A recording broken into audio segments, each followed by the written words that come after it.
Question number 6, प्राकृतिक rubber निम्नलिखित में से एक का बहुलक है। इनमें से किसी एक का बहुलक है, वो किसका बहुलक है? ठीक है, हम सब जानते हैं दोस्तों, जो रबर जो होता है दोस्तों, वो आइसोप्रीन का बहुलक होता है। किसका बहुलक होता है? आइसोप्रीन का। तो इसलिए इस प्रश्न का ऑप्शन नंबर सी क्या हो जाएगा? बिल्कुल राइट हो जाएगा। अब मैं आपको और भी बात बताता हूँ जो आपके एग्ज़ाम में पूछा जा सकता है। ठीक है, क्वेश्चन पूछा जाता है कि रबर का सबसे अधिक उत्पादन कौन सा देश करता है? तो सबसे अधिक जो उत्पादन रबर का करता है उसका नाम क्या है? थाईलैंड। क्या नाम है? थाईलैंड। और थाईलैंड को दोस्तों हम लोग क्या कहते हैं? थाईलैंड को दोस्तों हम लोग सफ़ेद हाथियों का देश कहते हैं। ये बात तो आपको याद ही होगा।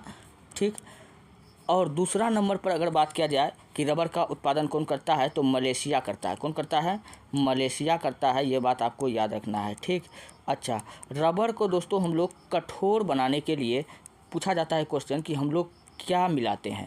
दोस्तों रबर, अगर हमको ये रबर हुआ, इस रबर को अगर हमको कठोर बनाना है तो रबर को हम कठोर बनाने के लिए हम इसमें सल्फ़र को मिलाते हैं। क्या मिलाते हैं? सल्फ़र को मिलाते हैं। रबर को कठोर बनाने के लिए रबर में हम क्या बनाते हैं? सल्फ़र को मिलाते हैं। तो इसी प्रक्रिया को दोस्तों हम लोग क्या कहते हैं? वल्कनीकरण कहते हैं। क्या कहते हैं? वल्कनीकरण कहते हैं। तो वल्कनीकरण आपको समझ में आ गया। रबर को ठोस बनाने के लिए एक प्रक्रिया है जिसको हम लोग क्या कहते हैं? वल्कनीकरण कहते हैं। ठीक है, अच्छा, ये तो था विश्व का बात। विश्व में जो रबर है थाईलैंड में सर्वाधिक उत्पादन होता है। लेकिन भारत में अगर बात पूछ दिया जाए कि भारत में सबसे बड़ा रबर का उत्पादक राज्य कौन सा है, तो इंडिया में दोस्तों भारत का में सबसे बड़ा रबर का उत्पादक राज्य आपका केरल है। कौन है? केरल है। ये बात आपको याद रखना है। चलिए बढ़ते हैं नेक्स्ट अगले प्रश्न की ओर। अगला प्रश्न है, कीट संवर्धन क्या है? दोस्तों कीट संवर्धन जो है, कीटों के वृद्धि करने के विज्ञान को हम लोग कीट संवर्धन कहते हैं। इस प्रश्न का ऑप्शन नंबर 1 क्या हो जाएगा? बिल्कुल राइट हो जाएगा। चलिए बढ़ते हैं नेक्स्ट अगला प्रश्न है, जे थॉमसन को डैश डैश की खोज के लिए भौतिकी में नोबेल पुरस्कार प्राप्त हुआ। जे थॉमसन साहब को किसके खोज के लिए भौतिकी में नोबेल पुरस्कार मिला था? तो हम लोग जानते हैं, मैं आपको ट्रिक बताता हूँ, आप लोग ऑटोमेटिक आंसर कर दोगे। आपको याद रखना है पेन बराबर GTC, पेन बराबर GTC। ठीक है, अच्छा, क्वेश्चन कहेगा कि प्रोटॉन का खोज कौन किया था? प्रोटॉन का खोज पीस को जी से मिलाइए। ठीक है, प्रोटॉन का खोज कौन कर दिया? गोल्डस्टीन। कौन किया? गोल्डस्टीन।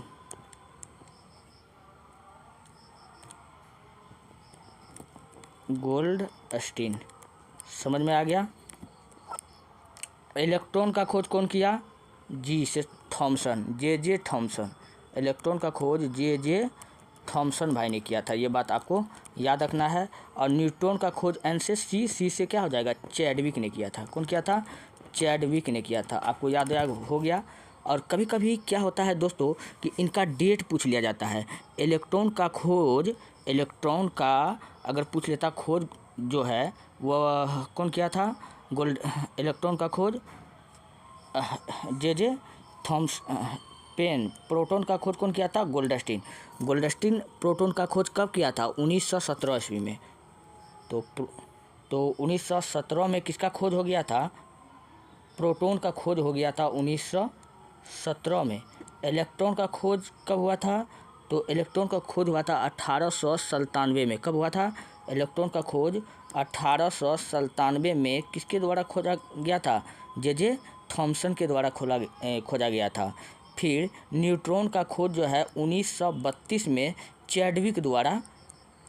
जेम्स चैडविक द्वारा इसका खोज किया गया था। चलिए बढ़ते हैं नेक्स्ट अगले प्रश्न की ओर।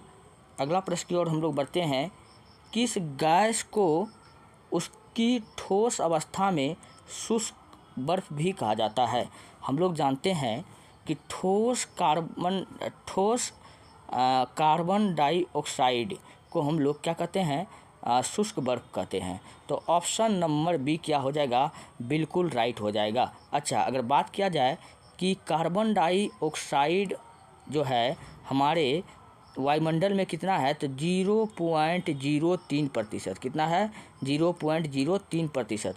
और हमारे वायुमंडल में अगर पूछ लिया जाए कि सबसे अधिक कौन सा गैस है, तो नाइट्रोजन है भैया। नाइट्रोजन का प्रतिशत कितना है, 78 है। और उसके बाद में पूछ लिया जाए कि ऑक्सीजन गैस हमारे वायुमंडल में कितना है, 20% है। ठीक है। और हाइड्रोजन के बारे में अगर बात किया जाए दोस्तों, हाइड्रोजन को हम लोग भविष्य का ईंधन कहते हैं। क्या कहते हैं, भविष्य का ईंधन कहते हैं। और हाइड्रोजन को हम लोग एक और नाम देते हैं, पीरियोडिक टेबल का आवारा तत्व भी कहा जाता है। पीरियोडिक टेबल का आवारा तत्व भी पूछेगा किसको कहते हैं, तो आपको बताना है हाइड्रोजन को कहते हैं। चलिए बढ़ते हैं हम लोग नेक्स्ट प्रश्न की ओर। अगला प्रश्न देखिए भैया क्या है, प्रत्यावर्ती धारा AC को डिस्ट धारा DC में बदलने के लिए किस युक्ति का प्रयोग किया जाता है। यानी कि प्रत्यावर्ती धारा यानी क्या होगा, विद्युत धारा को अगर हम DC में बदलेंगे तो इसके लिए दोस्तों हम लोग गैल्वेनोमीटर का प्रयोग करते हैं। किसका प्रयोग करते हैं, सॉरी दोस्तों, रेक्टिफायर का प्रयोग करते हैं। तो ऑप्शन नंबर सी क्या हो जाएगा, बिल्कुल राइट हो जाएगा। ठीक, अब मैं कुछ और भी बातें बताता हूँ जो इम्पोर्टेंट है आपके एग्ज़ाम के दृष्टिकोण से। ठीक, गैल्वेनोमीटर क्या करता है दोस्तों, गैल्वेनोमीटर विद्युत धारा को मापता है। किसको मापता है, विद्युत धारा को मापता है। विद्युत धारा को मापने का काम पूछेगा कौन करता है, तो गैल्वेनोमीटर करता है। अच्छा, एमीटर क्या करता है, तो एमीटर दोस्तों वह युक्ति होता है जिसकी सहायता से हम लोग विद्युत धारा को मापते हैं। ठीक है, और एमीटर को आप लोग कमेंट में बताइए कि किस क्रम में जोड़ा जाता है। ठीक है, तब तक हम लोग बढ़ते हैं नेक्स्ट प्रश्न की ओर। अगला प्रश्न, बुरादे से ढकी हुई बर्फ जल्दी से क्यों नहीं पिघलती है। इसलिए नहीं पिघलती है दोस्तों क्योंकि बुरादा जो है वह ऊष्मा का कुचालक है। क्या है, इसमें ऊष्मा का प्रवेश नहीं हो पाता है, तो इसलिए वो जल्दी नहीं पिघल पाती है। तो ऑप्शन नंबर सी क्या हो जाएगा, बिल्कुल राइट हो जाएगा। चलिए बढ़ते नेक्स्ट। अगला, महासागर में डूबी हुई वस्तुओं की स्थिति जानने के लिए निम्न में से किस यंत्र का प्रयोग किया जाता है। अगर महासागर में कोई वस्तु डूब गया है, उसकी स्थिति को पता करना कि वो कहाँ है, तो उसके लिए दोस्तों हम लोग सोनार का प्रयोग करते हैं। किसका प्रयोग करते हैं, सोनार का। तो इस प्रश्न का ऑप्शन नंबर डी क्या हो जाएगा, बिल्कुल राइट हो जाएगा। ठीक है। अच्छा, और गैल्वेनोमीटर से हम लोग क्या करते हैं, विद्युत धारा को मापते हैं। किसको मापते हैं, विद्युत धारा को हम लोग मापते हैं। किससे, गैल्वेनोमीटर से मापते हैं। एक है सेक्सटेंट, इससे दोस्तों हम लोग क्या मापते हैं, तो सेक्सटेंट से जो है हम लोग मापते हैं, प्रकाश के खगोलीय पिंडों की दूरी मापते हैं। जैसे सूर्य हो गया, चंद्रमा हो गया, तारा हो गया, तो इससे हम लोग खगोलीय दूरी मापते हैं। जैसे प्रकाश की दूरी माप लेंगे, सूर्य की दूरी माप लेंगे, तारा की दूरी को माप लेंगे। तो ये सब खगोलीय दूरी मापा जाता है इससे। चलिए बढ़ते हैं नेक्स्ट। अगले प्रश्न भैया काफ़ी शानदार है। देखिए, दाब की इकाई क्या है। दोस्तों, दाब की मात्रक यहाँ पर पूछ रहा है। तो हम लोग जानते हैं कि दाब का मात्रक क्या होता है, पास्कल होता है। लेकिन कहीं भी यहाँ पर पास्कल का जिक्र है नहीं ना है। तो दाब की इकाई क्या होता है, तो दाब का मात्रक पास्कल होता है। तो यहाँ इसका राइट आंसर क्या हो जाएगा, न्यूटन प्रति वर्ग मीटर। तो option number A is the right answer हो जाएगा। आप लोग लगा लीजिए। तो ऑप्शन नंबर ए क्या हो जाएगा, बिल्कुल राइट हो जाएगा। अच्छा, दाब का मात्रक एक और है, पास्कल भी है, ये बात आपको याद रखना है। ठीक है। अच्छा, न्यूटन मीटर, चलो आप ये बता दो कि न्यूटन मीटर जो है वो किसका मात्रक है। तो दोस्तों, जो न्यूटन मीटर है वह बल आघूर्ण का मात्रक है। किसका है, न्यूटन मीटर किसका है, बल आघूर्ण का मात्रक है। बल आघूर्ण का आघूर्ण का मात्रक है, ठीक। अच्छा, न्यूटन किसका मात्रक है दोस्तों? न्यूटन जो होता है बल का मात्रक है। बल का मात्रक न्यूटन भी होता है और बल का मात्रक दोस्तों डायन भी होता है। क्या होता है? डायन भी होता है। ये बात आपको याद रखना है। अच्छा, 1 न्यूटन बराबर कितना होता है? ये भी क्वेश्चन कई बार पूछा गया है कि 1 न्यूटन बराबर दोस्तों 10⁵ हाँ, 1 न्यूटन बराबर 10⁵ मीटर होता है। ये बात आपको याद रखना है। चलिए बढ़े नेक्स्ट अगले प्रश्न की ओर। अगला प्रश्न है, महासागर में डूबी हुई वस्तुओं की स्थिति जानने के लिए निम्न में से किस यंत्र का प्रयोग किया जाता है? महासागर में जो वस्तु डूब जाती है उनका पता लगाने के लिए हम लोग किसका प्रयोग करते हैं? तो दोस्तों हम लोग किसका प्रयोग करते हैं? सोनार का प्रयोग करते हैं, ठीक है। तो ऑप्शन नंबर डी क्या हो जाएगा? बिल्कुल राइट है। ये तो बतेबे किए हैं अभी जस्ट। चलिए बढ़ते हैं नेक्स्ट। अगला है दाब की इकाई, हाँ ये भी बता दिए हैं। चलिए, तेल के जल पर, ये तो बता चुके हैं ना। तेल के जल पर फैल जाता है, क्यों फैल जाता है? क्योंकि तेल का तल जो होता है वो पानी से, तेल का तल का तनाव पानी से कम होता है। ये जस्ट ये सब तो बता चुके हैं। पता नहीं पीडीएफ कौन सा लग गया। हाँ चलिए यहाँ से अब ठीक है। अधोलिखित में से कौन सा रंग इंद्रधनुष के मध्य में दिखाई देता है? तो इंद्रधनुष के मध्य में हमको हरा रंग दिखाई देता है। तो इस प्रश्न का ऑप्शन नंबर बी क्या हो जाएगा? बिल्कुल राइट हो जाएगा। आपको याद रखना कि इंद्रधनुष के मध्य में हमेशा कौन सा रंग दिखता है? हरा रंग दिखता है।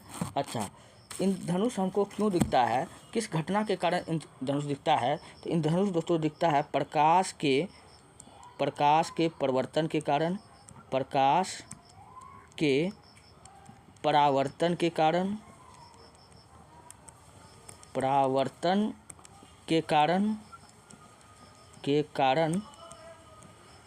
फिर अपवर्तन के कारण भी दिखता है, अपवर्तन के कारण भी दिखता है, फिर प्रकीर्णन के कारण भी दिखता है। प्रकाश के प्रकीर्णन के कारण हमको क्या दिखता है? इंद्रधनुष दिखता है, ठीक है। अच्छा, ये तो ये हो गया। अच्छा, इंद्रधनुष जो है दोस्तों वो हमेशा सूर्य के ऑपोजिट दिशा में उगता है। ये बात आपको याद रखना है। तो इंद्रधनुष जो दिखता है वह सूर्य के विपरीत दिशा में उगता है। सूर्य के विपरीत दिशा में उगता है। ये बात आपको याद रखना है। और अगर बात किया जाए कि अगर कोई भी व्यक्ति सुबह के टाइम में इंद्रधनुष देख रहा है सुबह के टाइम में 12 बजे या 1 बजे, तो वह किस दिशा की ओर अपना मुंह घुमा करके रखेगा? तो ये बात आप इस प्रश्न का आंसर आप लोग कमेंट में कीजिए, ठीक है। अच्छा, इंद्रधनुष जो होता है दोस्तों इसका क्रांतिक कोण, इंद्रधनुष का क्रांतिक कोण कितना होता है? इंद्रधनुष का क्रांतिक कोण 48 डिग्री होता है। कितना होता है? क्रांतिक कोण याद रखना। क्रांतिक कोण दोस्तों कितना होता है? 48 डिग्री होता है। और इंद्रधनुष को देखते समय दर्शक का पीठ किस ओर होना चाहिए? क्वेश्चन ऐसा पूछा गया है कि जब कोई व्यक्ति इंद्रधनुष को देखता है तो उसका पीठ किस ओर होना चाहिए? तो इसका राइट आंसर है सूर्य की ओर। क्या हो जाएगा? सूर्य की ओर हो जाएगा। चलिए बढ़ते हैं नेक्स्ट। अगला प्रश्न भैया है, तेल जल के तल पर तैरता है, क्यों तैरता है? तेल जल के तल पर तैरता है इसलिए तैरता है क्योंकि तेल जल आर्किमिडीज के सिद्धांत पर यह तैरता है। चूँकि तेल का जो तल तनाव है यह पानी से कम होता है, इसलिए यह तैरता है। अगर क्वेश्चन पूछ लेता थोड़ा और घुमा करके, तेल जल के तल पर फैल जाता है, ऐसा किस घटना के कारण होता है? तब आपका आंसर आता आर्किमिडीज का सिद्धांत। आर्किमिडीज का सिद्धांत आपने 9वां क्लास में बहुत अच्छा से पढ़ा होगा। आर्किमिडीज का सिद्धांत क्या कहता है कि पनिया जहाज पानी में तैरता है। पनिया जहाज का पानी में तैरना यह किस सिद्धांत पर कार्य करता है? तो आर्किमिडीज के सिद्धांत पर यह कार्य करता है। ये बात आपको याद रखना होगा। चलिए बढ़ते हैं नेक्स्ट अगले प्रश्न की ओर। अगला प्रश्न है, अधोलिखित में से कौन सा इंद्रधनुष के मध्य में दिखाई देता है? तो अभी जस्ट इस बता कर आए हैं कौन सा दिखाई देता है, तो हरा दिखाई देता है। चलिए बढ़ते हैं नेक्स्ट अगला प्रश्न है, ठोस कपूर वाष्प बनाने की प्रक्रिया को क्या कहते हैं? अच्छा, जब दोस्तों कोई पदार्थ ठोस है, ठीक है, अगर ठोस दोस्तों गैस में बदल रहा है, ठोस क्या हो गया, गैस में बदल गया, तो इस घटना को दोस्तों हम लोग ऊर्ध्वपातन कहते हैं। क्या कहते हैं? ऊर्ध्वपातन कहते हैं। जैसा कि आप लोग देखते हैं कि कपूर क्या है, ठोस है, जैसे आग लगाते हैं तो वो क्या बन जाता है, गैस बन जाता है। तो ये ऊर्ध्वपातित कपूर क्या हो गया, ऊर्ध्वपातित पदार्थ हो गया। यानी ठोस कपूर से कपूर वाष्प बनने की प्रक्रिया को हम लोग क्या कहते हैं, ऊर्ध्वपातन। तो ऑप्शन नंबर डी क्या हो जाएगा, बिल्कुल राइट हो जाएगा। ठीक है, अब मैं आपको बताता हूँ कुछ ऊर्ध्वपातित पदार्थ जो आपके एग्जाम में कई बार पूछा जाता है।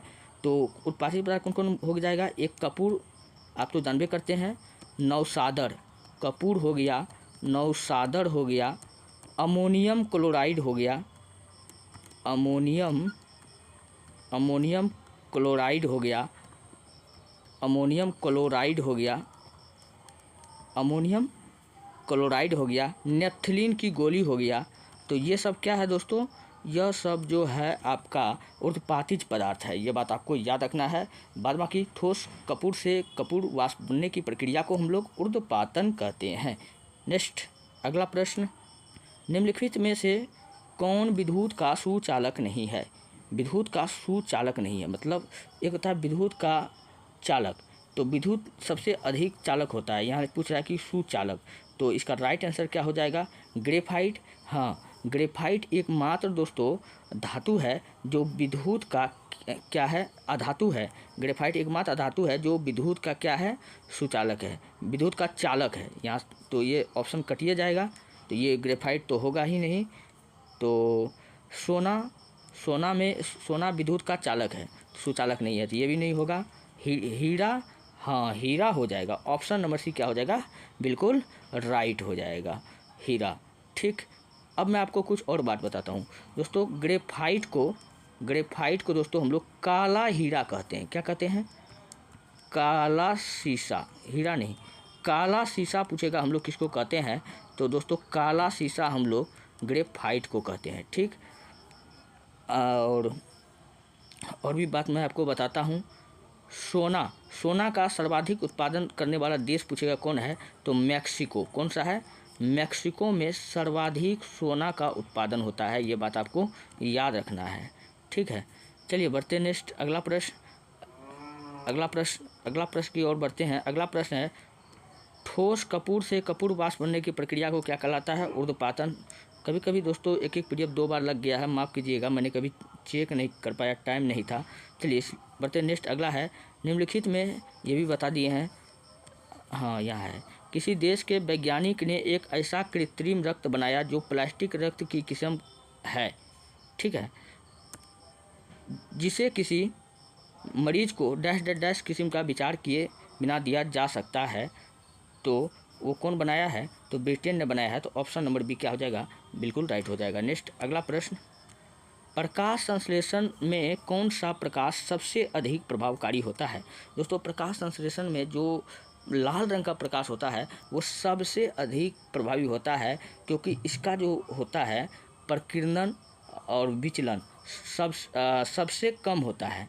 तो इस प्रकार ऑप्शन नंबर 1 क्या हो जाएगा, बिल्कुल राइट हो जाएगा। अच्छा, प्रकाश संश्लेषण की क्रिया में क्वेश्चन पूछा जाता है किस गैस का होना अनिवार्य है।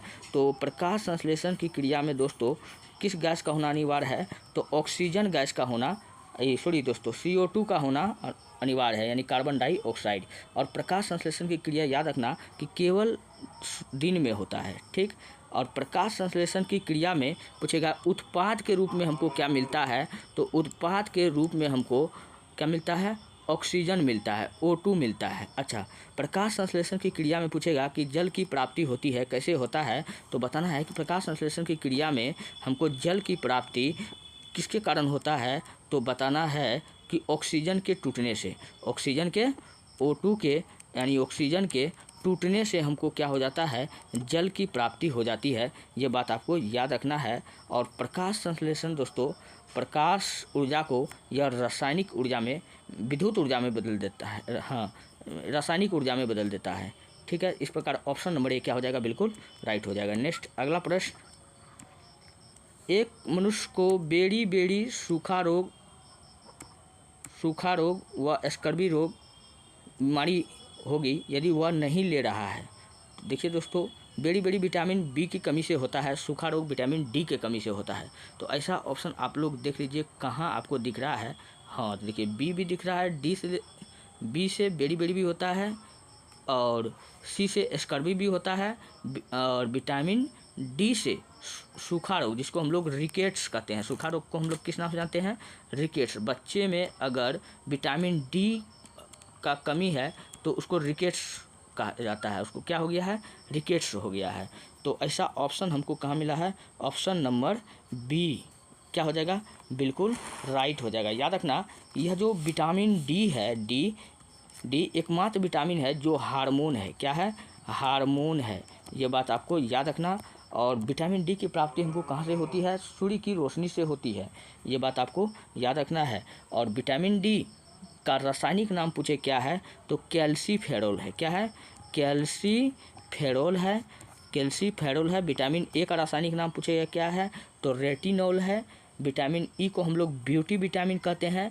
विटामिन B12 को हम लोग कोबाल्ट कहते हैं। और विटामिन B6 को हम लोग पायरिडॉक्सिन कहते हैं। तो ये सब आपको याद रखना पड़ता है।